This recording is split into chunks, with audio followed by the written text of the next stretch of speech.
I have some exciting news for you. I've been working hard to create something just for you, and it's officially live. It's a free quiz to help you determine your personal path to creating a successful digital course. That means by taking just 2 minutes to complete this quiz, you'll discover my 3 proven approaches for creating a profitable digital course, and you'll find out which one you should take based on your experience, expertise, and where you're at as an entrepreneur. Not only will you find out what path is best for you, I'll even give you a step-by-step framework for bringing your digital course to life. So head on over to amyporterfield.com/quiz right now to find out your next steps to creating a profitable business that you love. I mean it. Go take the quiz right now. Don't wait one more second. amyporterfield.com/quiz. Your future business and digital course is waiting for you to take this first step. I cannot wait to see what you create. So amyporterfield.com/quiz to get started creating your stellar and profitable digital course. All right, let's jump into today's episode.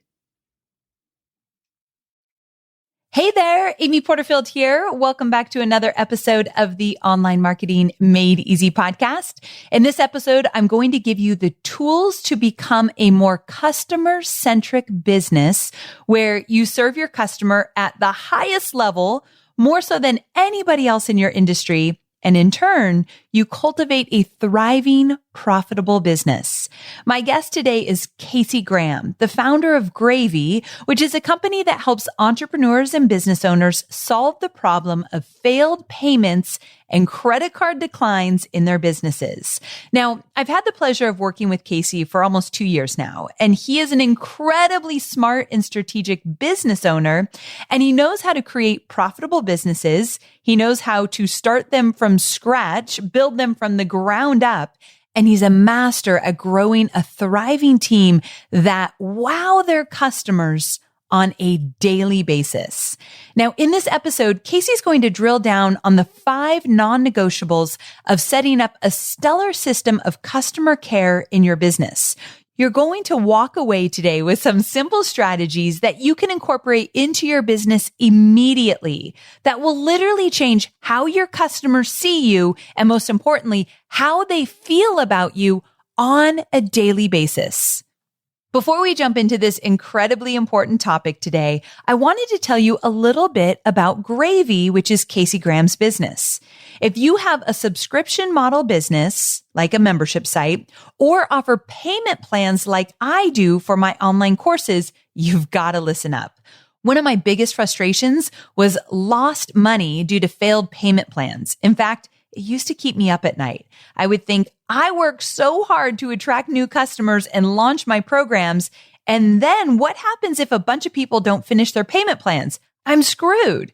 That's why almost 2 years ago, I decided to work with Gravy. And I am so glad I did. These days, I never worry about failed payments. I mean, never. Gravy sets up a system where they contact my customers within hours of their failed payments, and they capture updated billing information and save the customer that my team and I worked so hard to acquire. Now, one other fear I had was, am I really going to let somebody come inside of my company and communicate with my paying students? Especially because the topic of failed payments is a sensitive one. It's not always about an expired credit card. Many times the student is having a hardship and they're not able to pay in the moment. And that's where Gravy does some of their best work. They actually act as an extension of my team. And when they reach out to people, they communicate like they are Team Porterfield. And that has been amazing to see. So on average, our failed payment recovery rate increased from 33% when we were trying to do it internally on our own to almost over 80%. That's a lot of saved payments, hundreds of thousands of dollars to be exact. So right now, if your revenue is currently at $250,000 or more a year, and you know you're losing money due to failed payments each month, I encourage you to check out Gravy.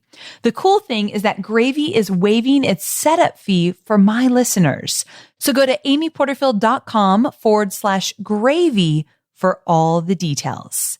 And if you don't yet have a business that's making $250,000 or more, listen up to this episode, this interview with Casey Graham, because we're going to give you a lot of tips and tricks to help you recover those payments or help you set up a business that you don't have to worry about money coming in all the time because you have amazing relationships with the customers you've already acquired. All right. Are you ready for this? I won't make you wait any longer. Let's bring on Casey. Casey, welcome to the show. I'm so glad that you're here today. Amy, thanks for having me. I'm fired up to be with the queen of the internet. Oh, shut up. You know I call you that. You crack me up. I love that we're talking about how to serve our customers well today, because I have to say, as a customer of yours, you truly practice what you preach. So I'm in awe of you and your team and what you all have been doing. And I didn't even say this in the intro, but I got the chance to hang out with you at my house. You and your team came over and we were strategizing and brainstorming about working together. And I got to see how your brain works. And I thought, oh, he's perfect for the show. So thanks again for being here. Absolutely. Thanks for having me. Yeah, for sure. Okay. So I told everyone in the intro all about Gravy and the amazing service that you provide to your customers. So let's jump right into our chat today, shall we? Let's do it. Okay. You work with a lot of businesses at Gravy and you've coached hundreds of entrepreneurs over the years. So what are you seeing as one of the biggest hurdles in online businesses? Amy, I think the number one thing with online business, and I can only say this because, as you know, I've started, grown and sold a couple of these businesses. So this is from experience, is that the problem is living on the hamster wheel of feeling like you've always got to have more sales. Oh, yeah. Like everybody, it's sales. Like if you look at the online course world, the courses that sell the most are the courses that teach people how to sell more, like you guys do, and how to get leads and all that. And I'm for all that. I love all that. That stuff is fantastic. But what I faced after being in online business and what I see entrepreneurs face and being able to serve different companies from, small to large is that there's this constant, we've got to have new customers. We've got to have new customers. We've got to have more customers. But what I found through starting my online business on online businesses and working now, we get to see the guts and the insides of these. So we're literally working with, hundreds of businesses where we get to see what's happening in online businesses, and actually what it looks like is that new customers are good, but here's the kicker. Existing customers are better.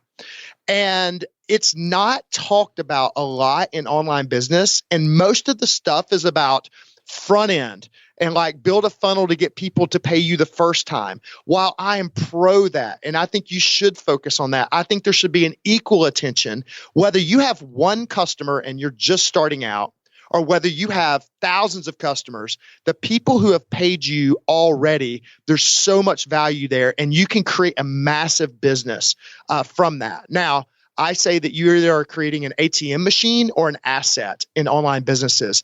And a lot of people are creating the ATM machine to just get the sale, but they're not getting the long-term value out of their customers. And so that's something I'm super, super passionate about. And like there's stats that back it up. Amy, I don't know if you know this, but it costs 5 times as much to attract a new customer as it does to keep an existing one. Whoa. I mean, that's a big number. And so what I see people do is like, I got to get this agency to get me new customers. I've got to get new customers on the front end. And I'm like, well, what are you doing with your existing customers? What's your strategy there? And they're like, well, they're in the course, Yes. Hopefully it's working. And again, don't hear me wrong. Please go get new customers, but there's got to be equal focus if you're going to create value. Another stat I thought that was amazing is this. If you increase customer lifetime value by 5%, which means if you just increase keeping customers paying you 5% more, profits can increase by 25 to 95% depending upon your business. And so there is value there and there's focus that can be there. And so as I was thinking about this, I was thinking about 2 pieces of your audience. And Amy, you know as well as I do, there's people listening that are just getting started, right? They're Right. like they're 1.0. They may have 1 customer, they may have 10 customers, and they're just getting started. And I was like, so what did I do when I had 10 customers? What did we do? And I don't know what you did. It'd be interesting to hear, but I would say, don't despise the small beginnings of having just a few customers. It is a blessing to be small, and we all start small, because what you can do is you can get real individualized feedback from every single person. You can listen to them, you can text them, you can call them. And while I know you want to make millions of dollars, and I hope you do, the way you get there is by listening early on and seeing it as a blessing to be small, to have a blessing to have one customer, because you can learn from them. And then as you learn from them, you're going to learn which way to pivot in the future, because you have two businesses, the one you're in now and the one you're going to be in later. And the one you're going to be in later is informed by the small amount of customers you have now. So that's the 1.0. You know, for people that have big business or existing businesses, or you're doing $100,000 or more in revenue, let's just say, what I would say, and even for you guys, and Amy, you do this so well, a speaker, and he's actually my pastor, he says this statement, I think it's very good. You can't talk to every single one of your customers and learn from them, but he says this: do for one what you wish you could do for everyone. So good. Do for one what you wish you could do for everyone. So pull some people out of the crowd. I know you just did it with like our friend Lauren Messiah, and she became a story of you guys. Y'all listen to people. You can't listen to everybody, but you listen to people. And from then you go, oh, there's where the gold is. And that's what's important. So true. Okay. A few things that you said that I want to reiterate. I often tell my students, especially those that are just starting out or even have been at it for a while, that the way your business looks today will look dramatically different in just a few years from now as you keep going. And I tell them this to say, every decision you make doesn't need to be the biggest decision of your life, and you need to experiment and try new things. But I love what you said, that the business you have in a year or two from now, what you learn from the small business and talking to just a few people will shape that business. Yes. And that is so incredibly important. So can I give a practical example? Can I give a practical example? Okay. Yeah. So this is super practical. So I had a business called the Rocket Company, and it was in the church space. So we actually taught pastors everything they needed to know about running a church that they didn't learn in seminary, which is basically everything. So I built this program called Giving Rocket, and we had coaching, and we had training videos, and we had modules. We had all of this stuff. Like literally, it took, you know how much time it takes to build a course, and all the content and all the coaching and the videoing and all this stuff. As I started surveying, we had 33 people join in 2010. I remember it like it was yesterday. And a couple months in, people started falling off, but there was a certain amount of people that were staying. So I called literally every single one of them, or I direct messaged them on Twitter at the time when that was big. And I said, why are you staying? And I thought they were going to talk about my beautiful coaching. Right, of course. It was so good. Amy, the only reason that they were staying was the most insignificant part of the program. What? It was called a giving talk. And what a giving talk is that pastors stand up on Sunday and they ask their congregation for money from the stage, and they pass around a bucket or a basket or whatever and say, this is how we get tithes and offerings. Well, they don't know what to say every week to make it fresh and new. So we created what's called giving talk scripts that were simply done for you, 2 paragraphs. Here's a way to keep it fresh every single week. Wow. The only reason they were staying and paying was for the simplest thing that we were creating. All of the coaching sounded great, but the thing they were using, the thing that they wanted, and the thing that they constantly asked us about was that. So that's a great example of how we did that. And so we simplified what we're doing. We reduced the cost, and we reduced the time we put into the program, and we gave them more usable, practical, tangible things. So good. And just asking them, like, what a concept, right? And asking them in a really easy way, like at the time you use Twitter, just sending a DM to get a quick conversation going. Brilliant idea right there. And one more thing before I'll move into my next question and get going on this idea of the forgotten funnel, which I'm excited to talk about. But I want to say that a lot of my students, this literally just happened to me yesterday. One of my students said, Amy, I love this concept of live launching, because that's typically what I teach my students to start out with. And in Digital Course Academy, it's all about live launching first and then moving to evergreen. So she says, what happens is I live launch, and then in between my live launches, I get antsy because I'm not making as much money. So I want to create something new and make more money. And then now I have 5, 6, 7 products, and I'm overwhelmed, and I'm overwhelming my audience. And this talk today, I think, is going to help my students realize of another way to look at it, instead of feeling like they need to keep creating and stuffing things down their students' throat about buy this, buy this, buy this, you're saying you have a customer already. Let's focus on them. Totally. Yeah. And we're going to get into that. And that's part of the forgotten funnel. Okay, good. Okay, so let's do it. So you talk about the forgotten funnel of business. What the heck is it? It's simply the system to pay attention to paying people. That's what it is. It's a system. Pay attention to paying people. If you don't remember anything else from this episode, I don't care if you have one paying customer or if you have 1 million paying customers. Pay attention to paying people because they're paying people. They've actually given you money. And the whole idea of this is most of us get enamored with the front end and we get enamored with what we're going to do. And so the example is like when we started out, Gravy, for instance, our current company was, I wanted to spend the majority of my time getting it right for the people that were already paying us before we went out and got more people into the program.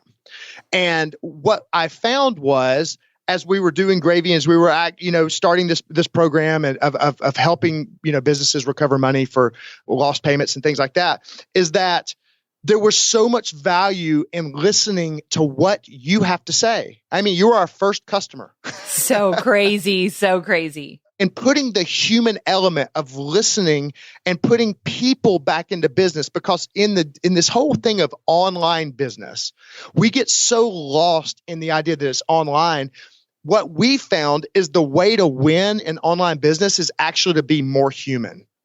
And to create more human interaction, more touch, and be connected with your customer base as much as humanly possible. And I feel like so many times the funnel is, when people think of funnels, they think of these automated things that put people through that get people to pay more, which is great.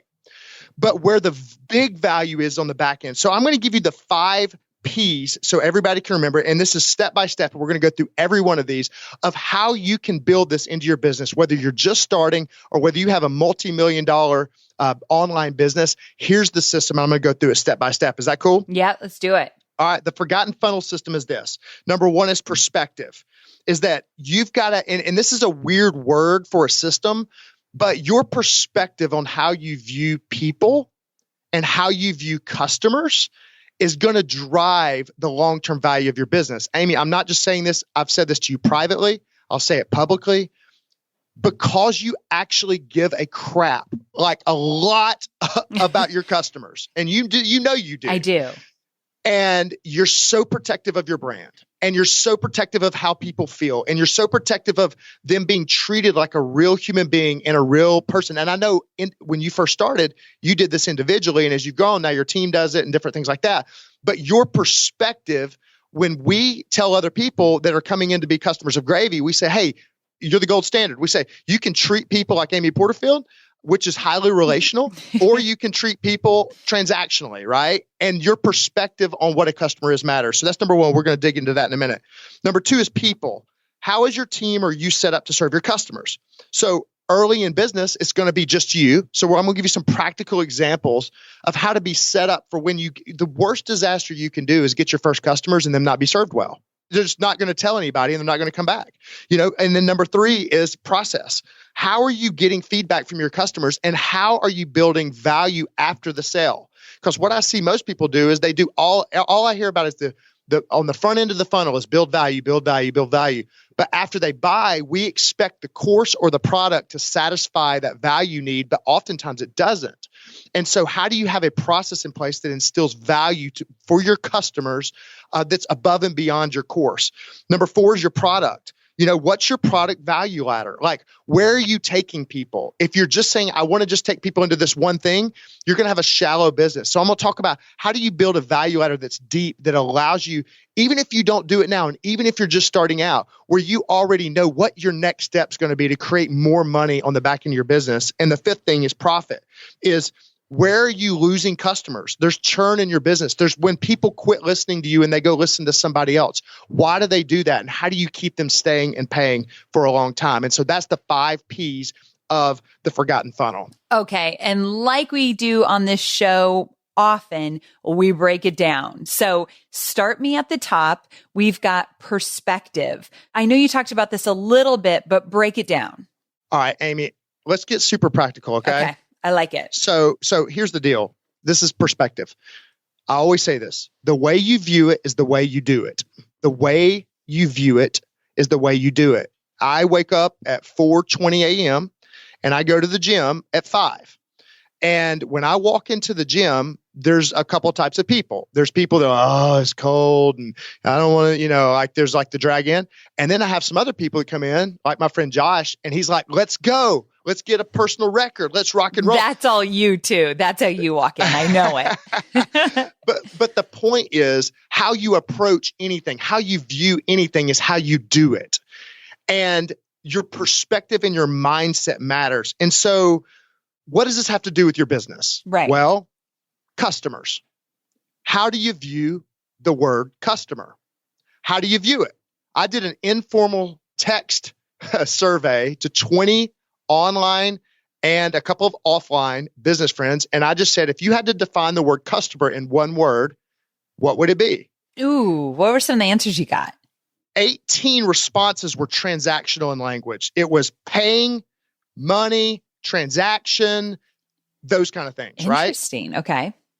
2 people responded and one said lifeline and one said the blood of the business. Okay. I'm loving these people. Those 2 people, this is no joke, they have a net worth that is 10 times bigger than the other 18 people that I asked. So interesting. Here's the deal. This is the point. I went and looked up where the word customer came from. And literally in Shakespeare, the word customer was used as prostitute. What? It was used as that. And then there was other early use of the word to have dealings with, to make a transaction. Okay. And so when you think about that, the literal meaning of the word is a transactional in nature. And so what's happened in business is, especially in online business, is that when we look at people, we look at them as dollars instead of human beings. And we look at them as people that we can get a sell from instead of somebody that we can serve. And that's what's prevalent. And so the difference in creating a business of value is understanding that these people are human beings, not human payings. And the people who have the biggest businesses, when you think of Disney, they create an experience for the human being. They don't create, it's not like, if you think about it, their content funnel is a freaking cartoon that gets people interested to take them to the park to have an experience with people that they love. That's what they do. Starbucks, they call your name out on a cup. I know these are big examples, but if you want to be an online business that has some moxie and has some longevity like you've done, Amy, is that you know people's name, you treat people like human beings, not just human beings, and you love them in a deep way. So what's your perspective? What's your brand going to be? How are you going to decide how you're going to treat people and what that's going to look like in your business? And so if you're a 1.0 business is what I call it, you're just getting started, you get to create this culture right now. If you have 10 people, you should know all 10 people's name and you should call all 10. When I first started the Rocket Company, if somebody opted out of the email list, when we had 80 people on the email list, I would email them and ask them why they opted out of the email list, because I wanted to know. Like, I wanted to understand. I wanted to know you're a person. What's your perspective? And again, you don't have to listen to the haters and all that stuff, but to get connected, and if you're an existing business, hey, you may need to change your culture. You got to transition to say that I care about these customers. And here's the bottom line. Every single online business I talk to says we care about our customers. Mm-hmm. There's not one person I've ever met that says we do not care about our customers. But when you look at the amount of time, effort, energy, and budget that's attributed to their customers, it doesn't match up with their words. So your perspective on who a customer is will be the driving force of whether you have a business of value or you're a flash in the pan. So good. So good. Okay. Let me ask you this though. Yeah. That's like the mindset, right? That's the ethereal side. When you hear that, is there any practical applications that you would say, hey, this is how I could break that down, or here's an example? Well, right away, when I think of that, like the lifeline of our business, I go right to my community. And we've been focusing a lot on community this year, making it better. How can we approach it? For me, when I think of community, Casey, I think of we have multiple Facebook groups, and how we serve them in those Facebook groups directly reflects if they stay a customer of ours. And so let's say a customer's kind of a pain one day. We all know customers can be.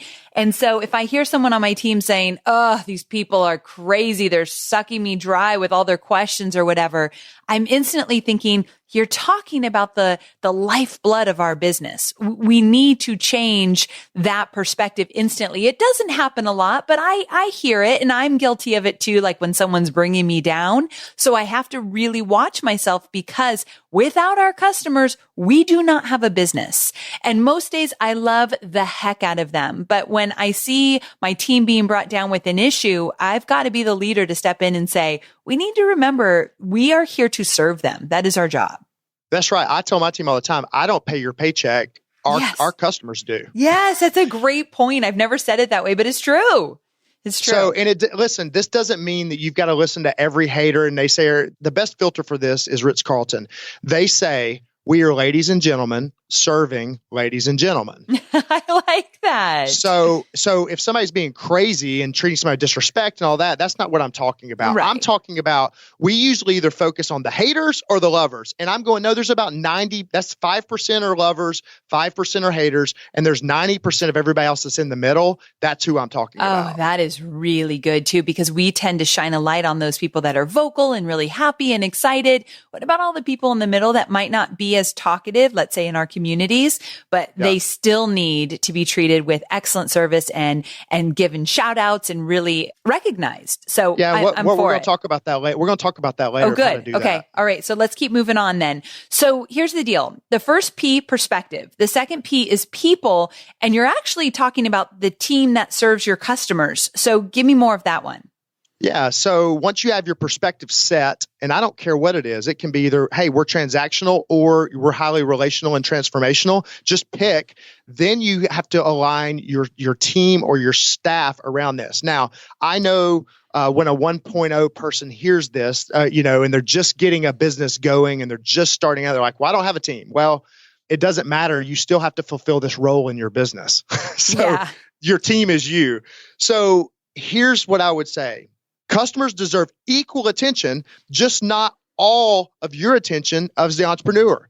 So what I mean by that is you should be focused on the front end of your business, and you should equally be focused on the back end of your business. Both need attention. But you can't hire out the front end growth engine of your online business. That's very rare that you can find where somebody is like, they can just hire out the front end, right, on online business.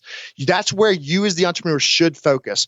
But you should, the very first hire that I've ever made in every business is to have somebody, and it started with Renee, and Amy, you know Renee. I love Renee.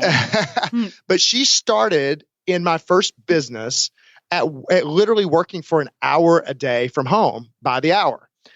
The point of that was, if you're an entrepreneur, you need to have somebody that can deliver on what you promise, because your webinar that you worked on for 40 or 50 hours that is going to convert is wonderful. But your inbox, if it gets full and you don't respond to somebody within 24 hours, they're going to be pissed. Right. And so all the value created is deflated. So hire somebody. You can get a qualified 1099 contractor and pay them $15 to $18 an hour to focus on doing two things. And I love this. It's the 70-cent strategy. Here's what it is. 70 cents is what it takes to send a handwritten thank you note to customers. If you're just starting out, hire somebody and let them send a handwritten thank you note to anybody that buys from you. That will stick out bigger than anything that you can do. That's a proactive strategy. A reactive strategy is respond to all customer questions and requests by 5 p.m. at every day. And so if you're just starting out an online business and you just do those two things, you're going to be well ahead of most businesses out there that just get you to pay, and once you pay, they don't really respond. They don't even know where to email, and then they get mad about it. And you say, Casey, how do you know that? Well, Gravy here's these emails. So from a lot of businesses that they don't do the best job of this, and they're like, I can't even get in touch. I don't even know who to contact. I don't even know what to do. And those people are pissed and they don't ever come back. It's so true. It's so true. But it doesn't have to be you. That's the thing. And I hear so many people with limiting beliefs that say, well, I don't have enough money to have a team yet. Well, you can start. And here's where you find them. There's somebody, it's a stay-at-home parent that lives around you, and they just want to do something while their kid's at school, and their kids went back to school, and they just want to help you out. They don't even really care about the money. They just want something to do. And I promise you that person lives around you in your community. If you put it on Facebook, you can find that person. So true. I am totally there with you. So team is a big part of this whole forgotten funnel. You have to have a team, or you have to at least show up in different ways for your customers. Well, you do if you want to have more than a little flash in the pan. You do this thing, and then what people go is like, well, it didn't work. Well, what I say is you didn't work it.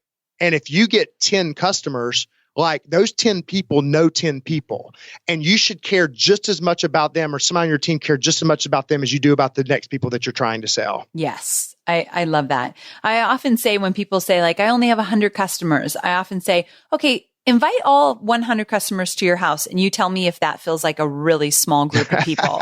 Like it never is. So you've got to treat everybody as a human being. And I think it's important. There's so many people listening that just have a few customers so far. So I'm so glad we're doing this episode. But even Can I say one last thing about that? Oh, go ahead. Well, I would just say, in a world of technology and bots and ones and zeros and this kind of thing, you can win online by just doing human things for humans. Okay, I'm with you 100%. So start small. And if you have 10 people, get their cell phone numbers, text every one of them, know their name, be in their life, know everything about them. And that's how you start, and that's how you win at the beginning. Okay, so I did a podcast and it just came out, and I talked about the 3 ways I personalized my Digital Course Academy launch in January. And it's exactly what you're saying, where we did personal voice DMs on Instagram, and I got into live chat and into Help Scout and all of that. Like we literally personalized our messages,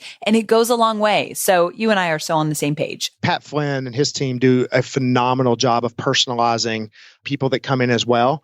I love that. Stu McLaren does a great job of it. I can think of, and you go, oh, these are all the people's names I know that own my businesses. And it's like, no, duh, because they treated everyone like they were the most important. And everybody believes that they're their best friend and they're the most important because that's the way they treat people. And the fact that you just said no, duh, took me back to 7th grade. I love it. I'm going to start using that again. So good. Okay. So we've got perspective and we have people, which is your team. Next is process. Break it down for me. Yeah, so I'm going to keep this like super simple. Here's the statement around customers. Assume that you know nothing. Start with the assumption that you don't know what they're thinking.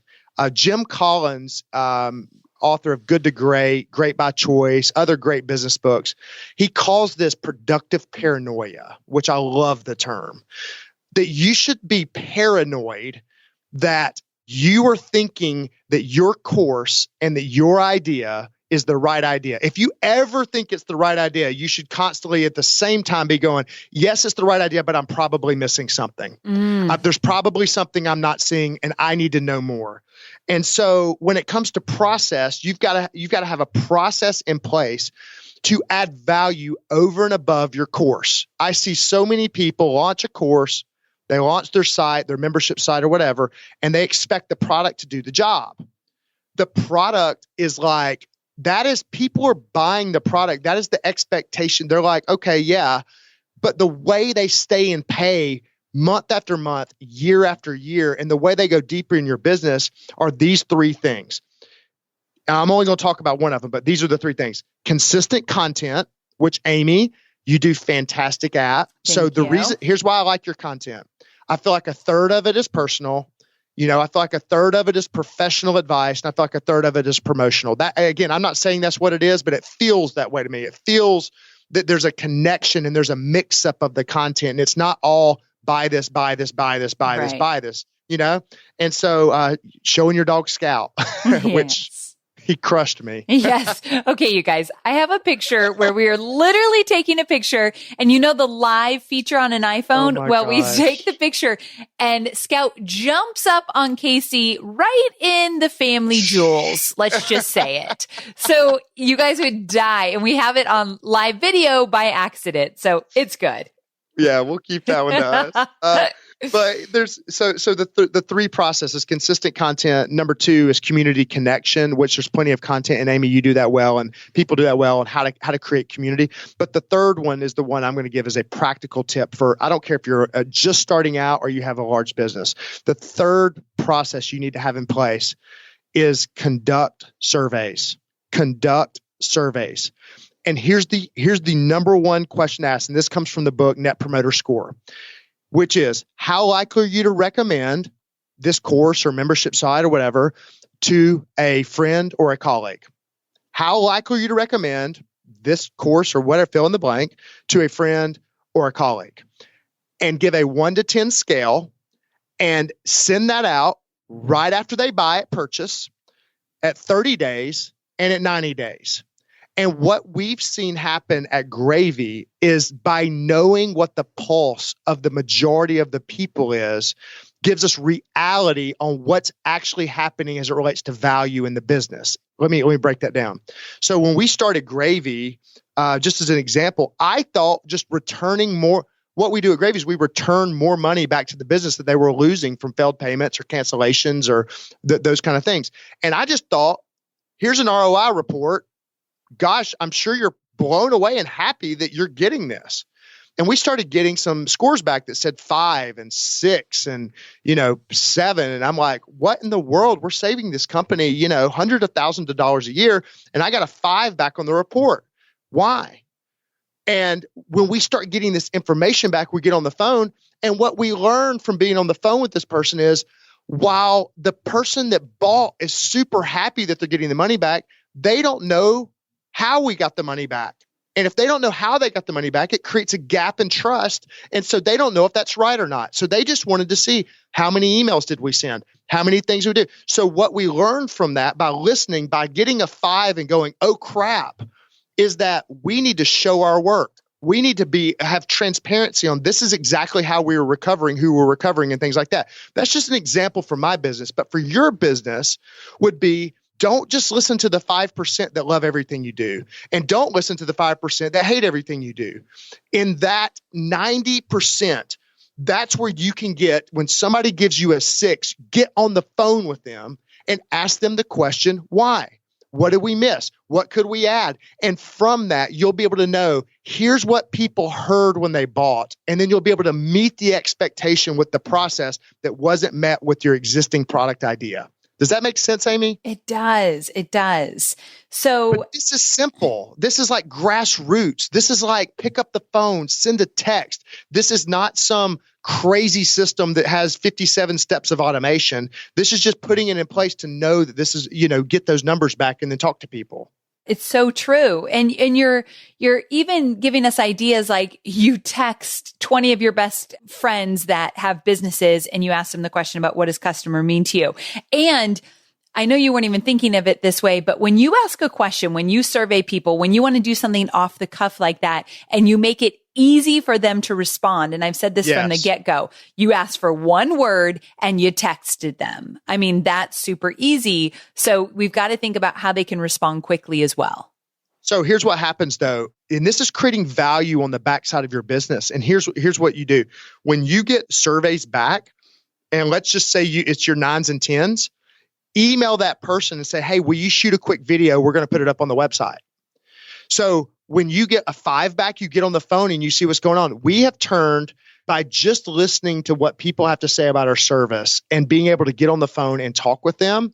And again, you don't do this with everybody. You just do it with a few.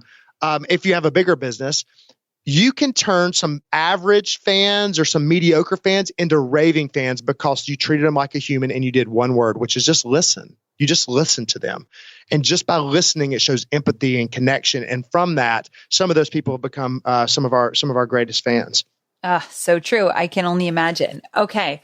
So we've got perspective, people, process. Now, the next one is product, and that feels very self-explanatory, but what exactly do you mean by that? And why is this one considered like a non-negotiable? Well, you either need to go deep with your market or go wide with your market. Whether you're just starting out or you have a larger growing business, deep is where value's at for the long term. And I'll explain what deep is in a second. Wide is how you can get cash from the market by offering multiple things and a lot of different things. It produces cash, but you're not going to create a huge long-term value and stay in the game and stay in that market for a long period of time.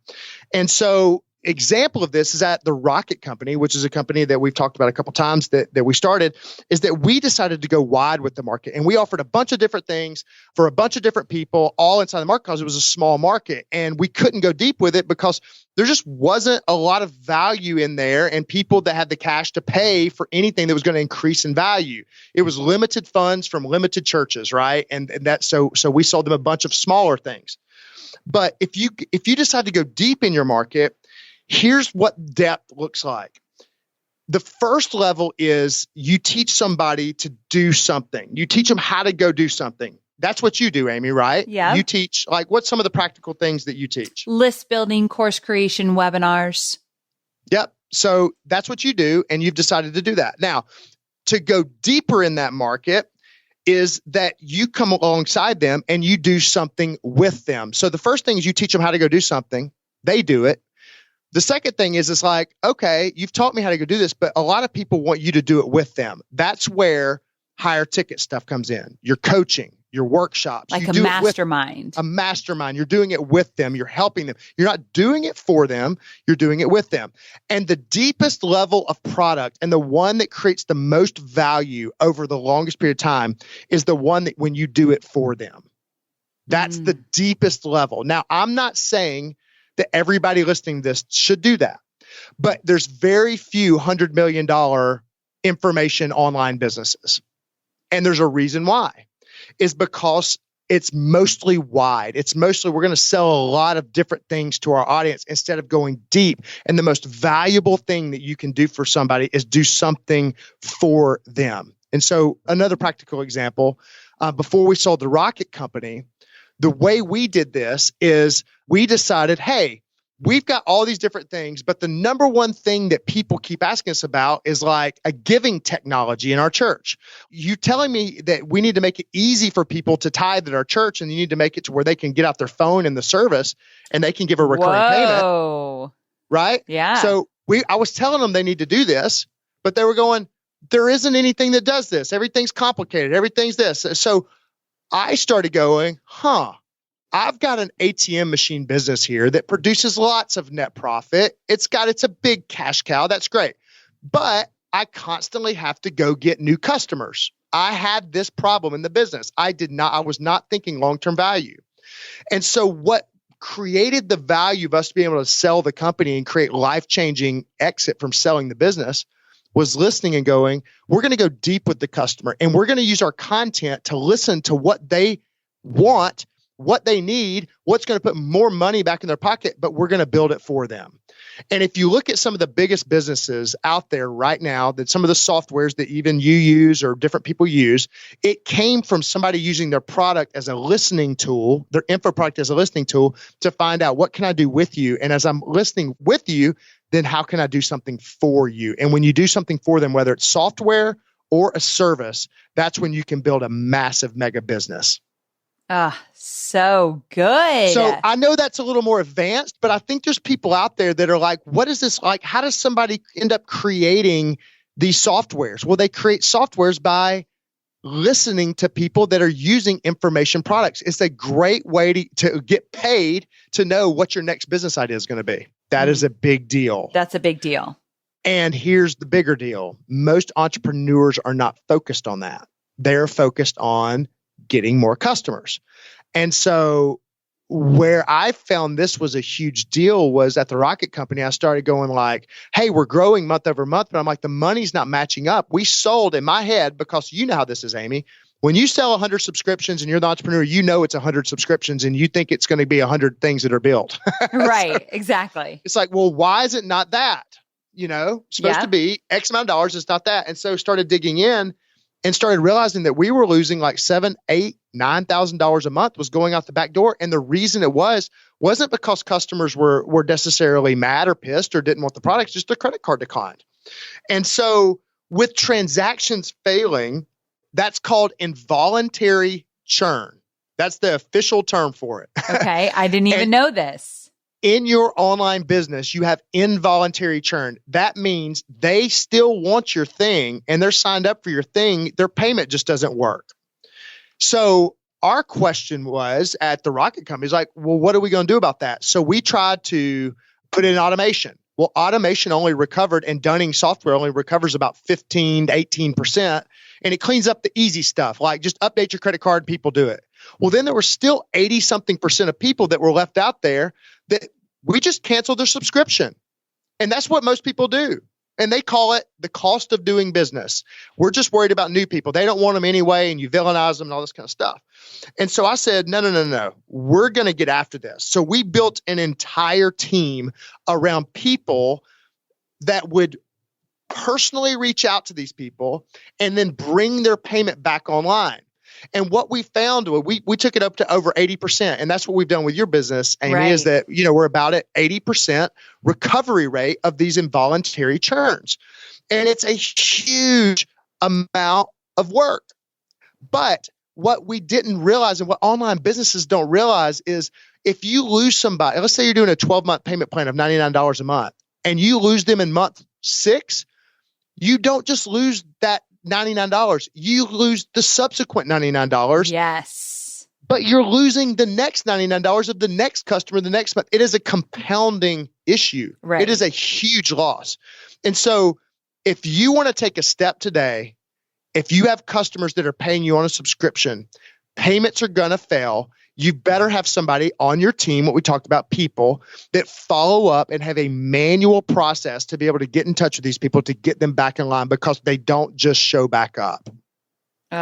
So true, which is why I use Gravy and why it's such a big deal for our business, because I can't even imagine not having a system in place. Well, I can. We used to not have really a system in place.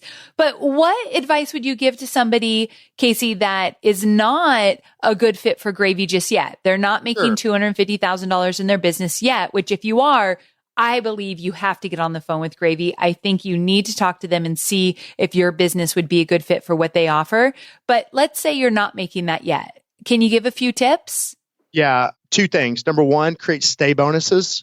So we do this for our clients, but if you want to do this for yourself, a stay bonus usually has to do with price or product. So create some offer that you send out you can do it via automation. Just set up, if the credit card fails in whatever system you're using, that it sends out an offer to come back that says, hey, if you come back, we'll give you a discount. Right. And that will incentivize. You'll get more people by making an offer to get them to come back. That's only if you don't have somebody that can follow up with every single one. Right. Number 2 would be a stay bonus of product or access. So give them something free if they come back. And so incentivize them with, hey, when you update your credit card, you're going to get this module or this worksheet or this thing that we have. Or if you come back, you can get a 15-minute success call, and I'm going to help you with whatever, depending on how big or small your business is. And so those are some tips that you can use to get people to come back. Could save you thousands of dollars, guys. So think about that. Yeah, such a good tip. We even talked about it within my business of what that might look like. So I love those tips for sure. Okay. So Casey, this has been so good. And I love a good list. I love step by step, and I love breaking it down. And so do my listeners. So with that, you have given us exactly what we wanted here. And I just want to break it down one more time. These 5 non-negotiables of the forgotten funnel. I love that they're all P's. It makes it very simple. Person, people, process, product, and profit. So Thank you so very, very much. If you guys want to remember what each of those means, of course, we're going to put them in the show notes, amyporterfield.com/256. And Casey, thank you so very, very much for being here. You guys are a part of my team. We love working with you. And I love how your brain works in terms of strategy, building a team, building businesses. So thank you so much for coming on the show today. Thanks so much for having me, Amy. All right. Take care. So there you have it. I hope you loved this conversation with Casey as much as I have. And if your business is generating $250,000 or more and you have a membership site or you do payment plans, you've got to check out Gravy. Go to amyporterfield.com/gravy for all the details. Now, if your business is not yet generating that kind of revenue, you, my friend, will get there as long as you don't give up. As long as you keep showing up, as long as you do the work, you will get there. And I guess I just wanted to remind you of that before we close up here today, that it is very doable for you to grow your business and reach the kind of revenue that you have been striving for. That is very doable.